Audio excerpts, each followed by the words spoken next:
I think that's the name of it. I'm pretty sure. Um, the reason I'm talking about these podcasts, is that the one I want to talk about and focus on the most is it's called "The Devil Beside Me," the Chris Watts story.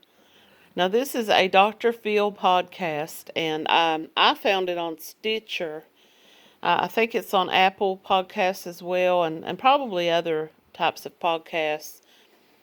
But I found it on Stitcher, and I just wanted to share that. And I want people out there to, if you have time and you like podcasts and you have dealt with a narcissist, this one is. We've all heard of Chris Watts. Chris Watts was a man who murdered his pregnant wife and his 2 little girls. And he was very sociopathic. He had no emotion. He admitted it. I think he was probably counseled to admit what he had done in order to prevent, I don't know if Colorado, I believe, is where this happened. I don't know their death penalty laws, but for whatever reason, he admitted that he had murdered them. But he told so many different stories. And Dr. Phil goes into such depth of analyzing this man and his reasons, that this is one of the reasons why I really want people who are dealing with a narcissist to go and listen to this. Because you can watch the TV shows, the murder type mystery shows on ID and those types of. But Dr. Phil, he gets into this man's mind and his reasoning. And he gives this analytical process of this man. Dr. Phil being a psychologist, he gets into this man's thought process, what I'm getting at. So he goes into these depths about why he told the stories that he told. The first story that he told was that his wife had gone into a rage and had murdered the 2 little girls, had strangled them or suffocated them, and that he came upon this scene and seen this, and he flew into a rage and murdered her in a revenge retaliation to, avenge the deaths of these 2 little girls. Well, of course, this was give everything away, because I really want to encourage you all to go and listen to this. It's a 5-part podcast. Maybe if you have it on your car, your automobile, you can listen there, traveling to and from work or whatever. Just take the time to listen to this. If you have been the victim of someone who you deem a narcissist, who has these dangerous traits. I don't know what went on with Chris Watts behind closed doors, but he was a malignant narcissist. Most people who knew him would never have guessed this of him. But then again, whoever guesses these types of things happening, I don't know what it boiled down to at the end, what the last words were exchanged between him and his wife. But I do know that there was another woman involved. Some searches done on her computer led the police to believe that she knew more about his private life than she told. And she let on like that she knew he was married, but he had given her the story that they had separated and that the woman and the children had left. And he had brought this woman to his home while his wife and kids were away. And he led her to believe that he was this poor, pitiful, abandoned husband and father who was just, doing his best. But she didn't love him anymore, and she told him she wanted a divorce and that she wanted to leave. So he became the victim. He became the person to be pitied. And this woman was obviously physically and emotionally attached to him and attracted to him. took it upon herself to comfort him and aid him through this dark time. But of course it was all lies. And it wasn't until I started listening to this part of the story, and I think this may be in episode 2 or 3, that it clicked in my head. Behaviors that my ex had exhibited were exactly like Chris Watts. And I'm going to give an example. I don't want to dwell on the past. Like I said, I'm moving forward. But in order to give you an idea of what the reason I'm sharing all this is because there's people out there who just don't know. I didn't even know just how dark and dangerous this man could have potentially have been. She was not happy. We had nothing in common. We grew apart. And she just decided to go on and start living her life. At the time that this took place, she was in her late 40s. She saw her life slipping away. This was what he was telling me. And I, of course, felt sorry for him. And I, comforted him. I wanted to offer whatever I could in the form of friendship, which turned into something more. And I began to question him about this because I would see her car there. And I want people to know that I wasn't stalking him. I wasn't like doing these late night drive-bys or anything. Where he lived, you had no choice but to drive past his home. You had a choice if you wanted to spend another 20, 30 minutes of driving time, going to and from work. But anyway, I'm getting way off base here. I didn't mean to drag this out. I began to question why is her car there at night in the evenings when I get off work, and I drive by and I see that her car's there. And he would make up some excuse, they don't have Wi-Fi yet where they're living. The children have to come and do their homework on the computer. They don't have a washer and dryer yet. They're coming there to do laundry. Whatever it was, he always was ready with an excuse. But he still knew that I was doubting him. So one morning he tells me that he wants me to come to his home. He says, I want to prove to you once and for all that your doubts are wrong. And no women's products, there was no hair products, there were no women's clothing. And she's gone. He just, he had to prove to me and he had to show me. Well, at some point during all this, she did move out.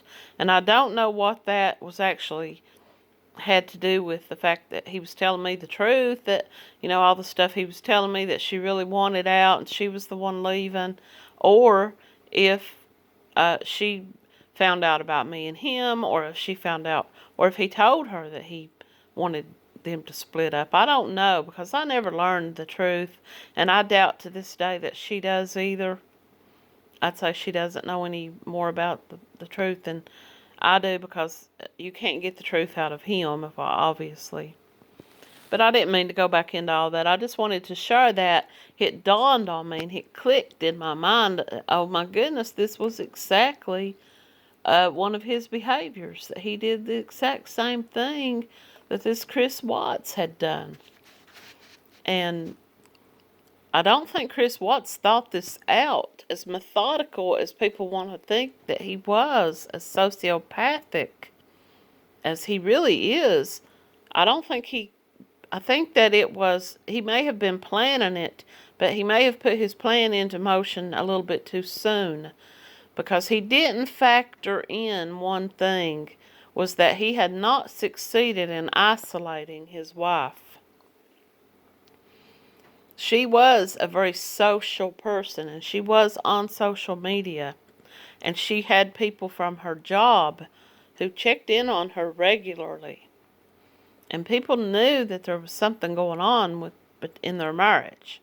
She had shared this, so she was not good supply. for Chris Watts because she was not playing his game. She was not allowing herself to be isolated. So when he did this, when he committed this murders, I think that in his narcissistic mind, he just thought, okay, I'll get rid of the bodies, and then I'll come back to the house and I'll get rid of all the evidence. And then he would probably start his campaign of calling up her friends and family and her job and, have you seen her? And, she hasn't come home and this type of thing. Maybe he would have even concocted some story about her, leaving him a note or something of that nature. I don't know what he thought, if he even thought. But before he even got back home that day, there were people there looking for her. People had been trying to text her and call her and get on her social media, and she was someone who responded right away. And when they didn't hear from her, and some time passed, and they came to the house, and her car was there, but she wasn't coming to the door. They knew something was wrong, her being pregnant. So they went to the police right away. Right away. And this is what busted his happy little plan all to pieces. I think that he really honestly thought that he could get rid of this family, move the woman into his home a few months later maybe, or whatever. And whatever he just, his narcissistic, sociopathic mind, it couldn't comprehend that he may have to face the music. But even now he's in prison. A year has passed since this took place. He has women writing him letters asking to marry him, wanting to visit him in prison, wanting to be his girlfriend. I just don't understand these people. I don't know. They must be really, really damaged in their minds and in their hearts. They must seek something that they've never been able to find in real love and real relationships. And that's just typical narcissistic thinking.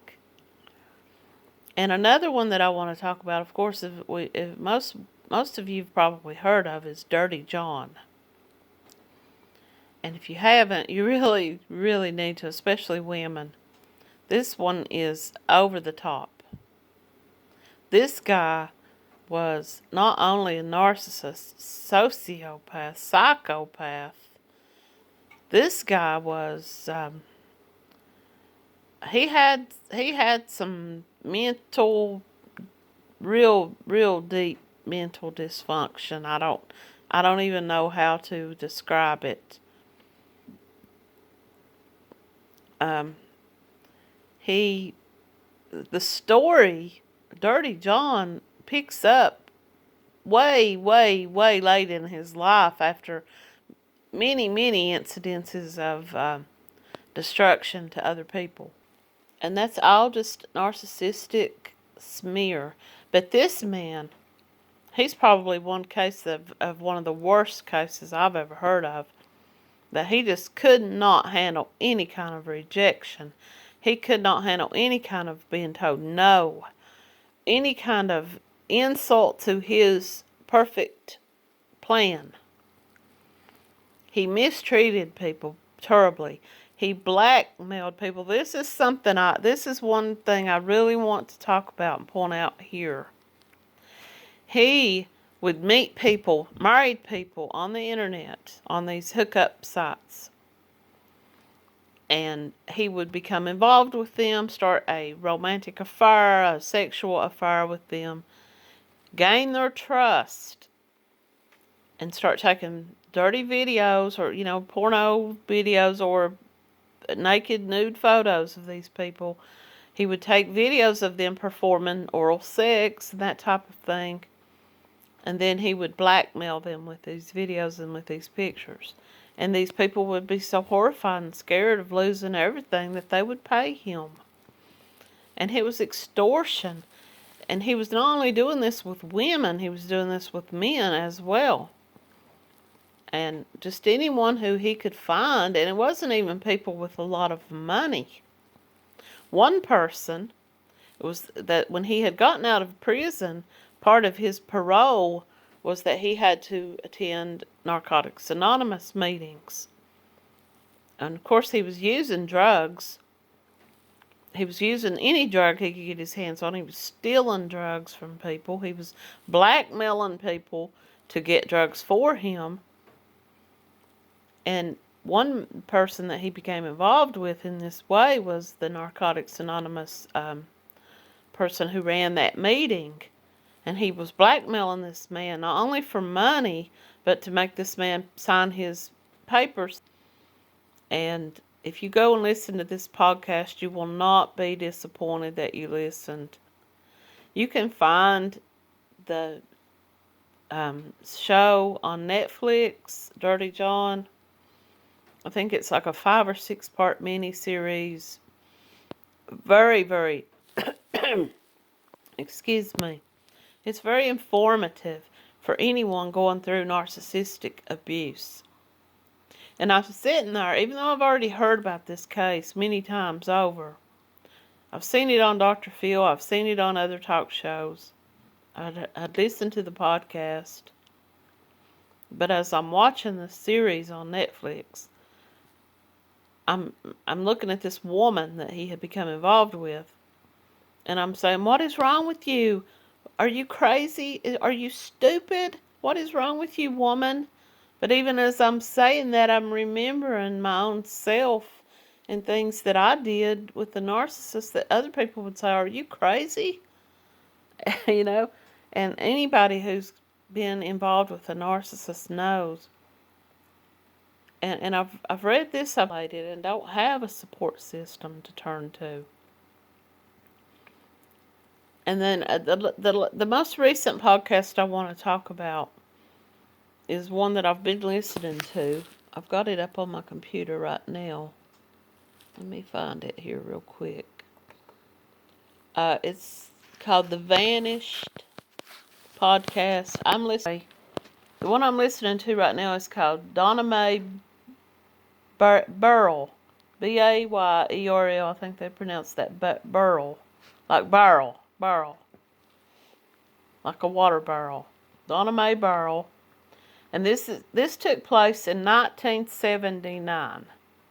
Before DNA, before computers. This woman was an abused wife. She was the wife of a malignant narcissist. Of course, at the time, that term was very seldom used. We didn't have TV shows like Dateline and 48 Hours and Oprah and all those types of shows where people got on there and analyzed everything and gave you these medical terms. This woman had 2 little girls. She'd been in an abusive marriage for years. The man was controlling. He wouldn't let her work. He controlled her money. Like I said, this was long before internet or any of that. She probably, at that time, police wouldn't even get involved. She was one of these women who didn't take it laying down so much as she did go to the police, and she did tell her family members, but people just turned a blind eye. But this woman, she had a few people in her life that she confided in, and the police wouldn't do anything to help her. And so she turns up missing. Now, the night she goes missing, she had told family members and friends that they had been fighting. And I think she was planning to leave. She finally got her backbone up and decided to try to leave and to get out of this. And I think that that was what it all boiled down to. He had been having an affair with numerous different women. And just go and listen to this podcast. This will show you a different side, a different time. I can only imagine what it must have been like for women who became married to or involved with these types of men in many days, many days gone by. imagine women who are sold into marriage or traded into marriage in these other countries that, other than the United States, where that is still, practiced. Imagine these women who become married to and involved with men in a time when there was no communication, telephones, and they're just isolated and they're just mistreated to the point that I can't even imagine what they go through. In today's age, we have all this knowledge. We have the ability to type something into Google that will bring us to some phone number we can call. We can get on the internet. We can do 911 on our cell phone or on our computer. We can reach out to people quickly. And in 1979, technology, was just a telephone at that time. It was a communication. Writing letters. This woman had a friend who lived in Michigan. She lived in Wisconsin. And she would write letters to this woman, and they communicated in that way. And she told her in these letters how abusive her husband was and how unhappy she was. So when this woman turned up missing, and some concocted story about she left and then came home, left her car and left with someone else, and this man had beaten her. She had told that he had pushed her down the steps of the basement. He had left her with black eyes. He had done all this stuff to her, cheated on her publicly, controlled her money, controlled her every move. And yet he wanted people to believe that she came home in the middle of the night, came into the home making a big racket, making a big bunch of noise with someone else, and he never got out of bed to go in to see what was going on.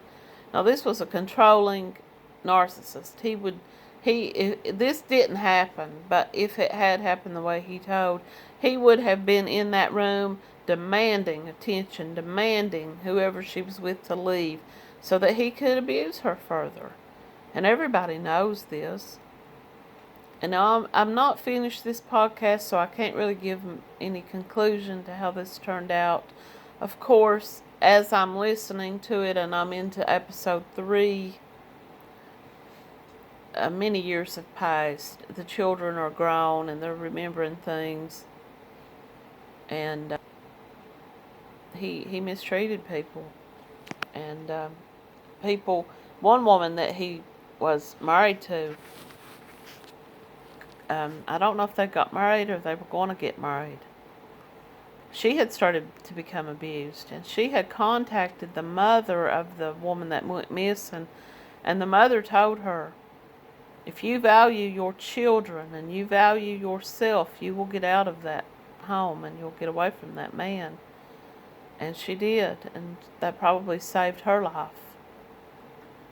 But the reason I'm talking about this, and I know I'm just rambling on, I didn't mean for this video to go on this long, was the comparisons to things that I remembered about my relationship with the man I had been involved with. And when I start picking up on little things that I'm hearing in these podcasts, it clicks in my head. And I just feel so lucky and grateful. And in my last video that I talked about recovering and how recovery begins inside of us. And I'm soul searching and I'm looking at the answers that have always been there. The knowledge has always been inside of me. And while I felt rejected, I felt humiliated, I felt anger, sadness about how all this worked out, I think the overall feeling that I have today is gratitude and relief that he's not a part of my life anymore. And my life, and my breath, and my time is more precious. So I just wanted to come here this morning. This was on my mind. I'm not trying to promote podcasts over YouTube videos. They're both very helpful. But when you listen to these podcasts, you're hearing this from these people's own words. These victims and the children and the people that were involved with these people. They're telling this from their own words. They're being interviewed, and they're just talking from the heart. And you hear stuff. You pick up on tones and the voice and the way that they're talking, and you really feel it, what they experienced and what they went through. You feel their pain, and it really helped me. I remember, and it's not been too long ago, listening to that Chris Watts podcast. And I'd heard, like I said, I'd seen it in the news. I'd seen it on all the talk shows.